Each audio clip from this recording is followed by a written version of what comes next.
Hi everyone, Martina here. Thanks for joining me today.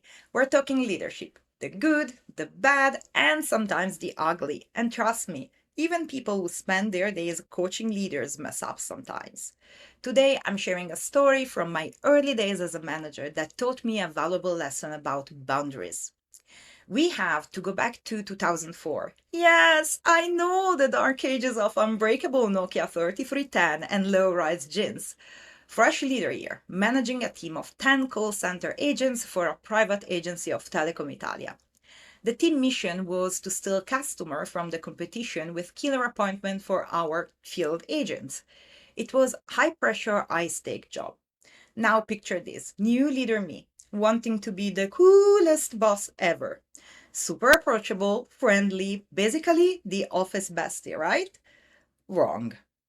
One team member, let's call her Susan, took my chill leadership vibe a little too literally. We started chatting outside of work, and next thing I knew, she saw us as very close friends. Is there a problem with this? Well, it depends. For me, back then, there was one. When it came to performance reviews, Susan wasn't taking my feedback seriously. To her, it felt like advice from a friend, not strong recommendation from her leader. Months went by with a zero improvement, and I finally had to lay down the law. And guess what? Lot of tears, but we're friends speech, the whole drama package. And this hit me really, really hard. I was just trying to help her for the past months, but it felt like she did not hear a thing I was telling her. And this was my haha moment. While replaying all our conversation in my mind, I realized from her perspective, my friendly tone could be confusing a lot.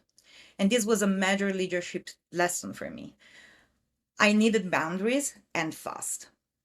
Building that wall between work and personal life wasn't easy. It was a journey to find the sweet spot of information sharing and team bonding. In my opinion, my team needed to get to know me, to trust me, but I wanted to keep a separation between being approachable and being a friend.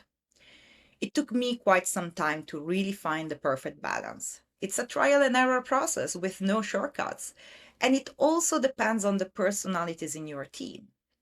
And what worked for me was to figure out what the team needed to know about me so that they could understand my reactions, my humor, my flows, my feedback style, and my motivational style. Then I identified the part of myself that weren't relevant to the bigger picture and the team interaction, and those I didn't need to share. The one thing I always try to ensure is that my team understand my way of working. I use a high level of transparency when it comes to the why behind decisions and the type of feedback I deliver. And at the end, my goal is always to assist them. And if they know I care about them as people, their growth, and their lives, it's a sure win win. And why do I say it took me ages to figure it out? Well, because the very first reaction I had when this all happened was to build a very strong wall between myself as a person and myself as a leader. And this was not good either, as my team felt I was disconnected from them. I had to find a sweet spot in between.